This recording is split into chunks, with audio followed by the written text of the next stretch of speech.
আওয়াজটা পেয়েছি যে বাচ্চাটা এখনো জীবিত আছে তখন পর্যন্ত। তারপর তখন লোক বেশি জমে গেছে এবং লোকের যেমন তবে 2টার আগের ঘটনা।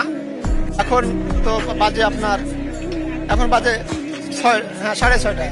এই যে প্রায় 4 ঘন্টা লেট হয়ে গেছে। 4 ঘন্টা লেট হয়ে যাওয়ার কারণে বাচ্চাটাও যত দুর্বল হয়ে গেছে, অনেকক্ষণ আছে, ছোট বাচ্চা, 2 বছরের বাচ্চা। তো এখন আপাতত আমরা কোনো মানে বাচ্চার আওয়াজ এখন পাই নাই, পাওয়া যাচ্ছে। তারপর আমরা যেহেতু আমাদের এয়ার ব্লোয়ার মেশিনের সাহায্যে বাচ্চাকে মানে শ্বাস প্রশ্বাসটা যাতে স্বাভাবিক থাকে, এটা আপনার আমরা মাপছি মেজারিংটে, মানে সুতা নামাই দিয়েছিলাম, যে তারপর মেজারিংটে মাপার পরে আমরা 33 ফিট ইয়া পেয়েছি।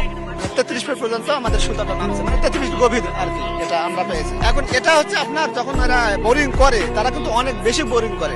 এখন যেহেতু অনেক আগের করা তো, যার কারণে কিছু মাটি পড়ে কিছুটা আপনার লেয়ারটা উপরে চলে আসছে, যার কারণে এখন আমরা এখন বলতে পারছি না যে 33 বা 40 ফিটের মধ্যে আছে কিনা। এমনও তো হতে পারে যখন খড় ছিল, খড়ের পুরো হতে হচ্ছে বাচ্চাটা আবার পরবর্তী নিচে যে নামবে না, এর কোনো ভুল নাই। কিন্তু মেডিকেল টিমও চলে এসেছে, অ্যাম্বুলেন্স সহ, যেন বাচ্চাটাকে উদ্ধার করতে পারলে, বের করলে সাথে সাথে যেন তার যে প্রাথমিক চিকিৎসা প্রয়োজন আমরা যেন সেটা সাথে সাথে দিতে পারি।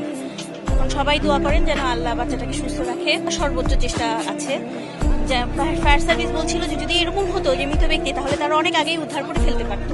কিন্তু যেহেতু লাইফ থ্রেটেনিং, বাচ্চার যেন এমন না হয় যে আমাদের কার্যক্রমের যেন বাচ্চার ক্ষতি হচ্ছে, সেটা যেন না হয়, সেই জন্যই তারা চেষ্টা করছে। যদি এটা কর্তৃপক্ষ, যদি এটা যদি ব্যক্তিগত পর্যায়ে না হয়, যদি অন্য কোনো ইয়ে হয়, তাহলে তো অবশ্যই কারো দায় এড়ানোর সুযোগ নেই। যদি এখানে কোনো আইনের বাচ্চায় যদি কেউ পড়ে থেকে থাকে, তাহলে তো অবশ্যই তার বিরুদ্ধে আইনানুগ ব্যবস্থা নিতে হবে।